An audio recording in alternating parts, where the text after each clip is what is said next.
आपने ये कहावत तो सुनी ही होगी कि रस्सी जल गई पर ऐठन नहीं गई। आज के समय में ये कहावत मालदीव पर बिल्कुल सटीक बैठ रही है। जब एक बार मालदीव ने भारत से पंगा लिया तो इंडिया ने उसकी हेकड़ी निकाल दी। खुद अपने ही देश में मौजूद सरकार की कार्यप्रणाली पर सवाल खड़े होने लगे। सड़क से लेकर सदन तक विरोध के स्वर गूंजने लगे, लेकिन फिर भी मुइज्जू को अकल नहीं आ रही है और जानबूझकर फिर से भारत से पंगा लेने की कोशिश कर रहा है। दरअसल चीन के साथ रक्षा समझौते होने के ठीक बाद मालदीव में मौजूद भारतीय सैनिकों को लेकर राष्ट्रपति मुइज्जू ने जहर उगला है। मुइज्जू ने कहा कि 10 मई के बाद मालदीव में कोई भी भारतीय सैनिक नहीं रहेगा, फिर चाहे वो सादे कपड़ों में ही क्यों न हो। मोहम्मद मुइज्जू ने भारतीय सैनिक को मालदीव से जाने के लिए 10 मई तक का डेडलाइन दिया है। उन्होंने कहा कि भारतीय सेना मालदीव में नहीं रहेगी। मैं ये आत्मविश्वास के साथ कह रहा हूँ, लिहाजा इधर कुछ दिनों से मालदीव और चीन की करीबियां बढ़ रही हैं। दोनों देशों के बीच 2 सैन्य समझौते हुए हैं। ड्रैगन के साथ सैन्य समझौते के बाद मालदीव भारत से पंगा ले रहा है। मुइज्जू को भारत से पंगा लेना अभी समझ में नहीं आएगा, क्योंकि अभी चीन और मालदीव के बीच नई दोस्ती हुई है।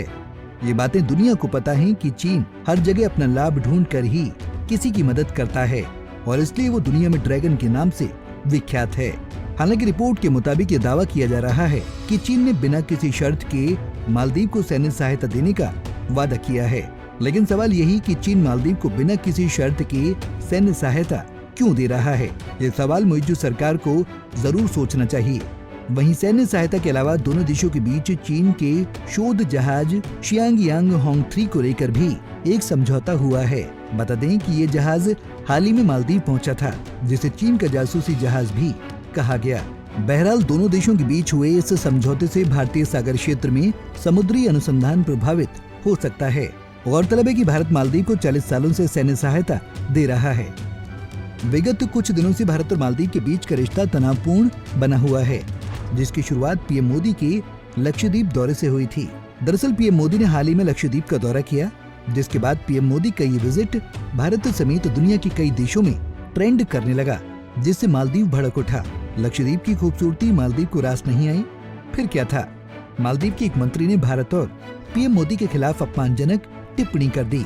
मालदीव की सत्तारूढ़ progressive party of Maldives PPM की मंत्री मरियम शिवना और नेता जाहिद रमीज ने भारतीयों का मजाक उड़ाया। मंत्री मरियम शिवना ने सोशल मीडिया प्लेटफॉर्म एक्स पर ट्वीट करते हुए पीएम मोदी के लिए आपत्तिजनक शब्दों का इस्तेमाल किया। तो वहीं नेता जाहिद रमीज ने लिखा कि भारत सर्विस के मामले में हमसे कम्पीट नहीं कर सकता। मालदीव पर्यटकों को जो सर्विस देता है वो भारत कैसे देगा?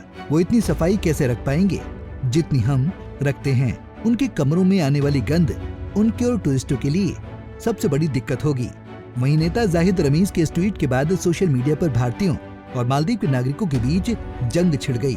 भारत के लोगों का गुस्सा इतना बढ़ गया कि देश में #बॉयकॉट मालदीव अभियान शुरू हो गया। लोग मालदीव का जमकर विरोध करने लगे। बहरहाल मामला बिगड़ता देख मालदीव सरकार ने तीनों ही मंत्रियों को सस्पेंड कर दिया। दरअसल मालदीव के नए राष्ट्रपति मोहम्मद मुइज्जू के सत्ता संभालने के बाद मालदीव और भारत के रिश्तों में खटास आई है। राष्ट्रपति मुइज्जू को चीन समर्थक माना जाता है। मोहम्मद मुइज्जू ने मालदीव में कथित भारतीय सेना की उपस्थिति के खिलाफ इंडिया आउट का नारा दिया था और इसे लेकर कई विरोध प्रदर्शन भी आयोजित किए। ये अभियान इस बात पर आधारित था कि भारतीय सैनिकों की मौजूदगी मालदीव की संप्रभुता के लिए खतरा है। आखिर में सवाल यही कि चीन क्यों मालदीव को सैन्य सहायता दे रहा है?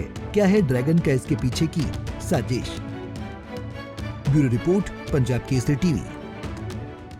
हमसे जुड़े रहने के लिए हमारे YouTube चैनल को सब्सक्राइब करें और नई वीडियो की नोटिफिकेशन के लिए बेल आइकॉन को दबाएं।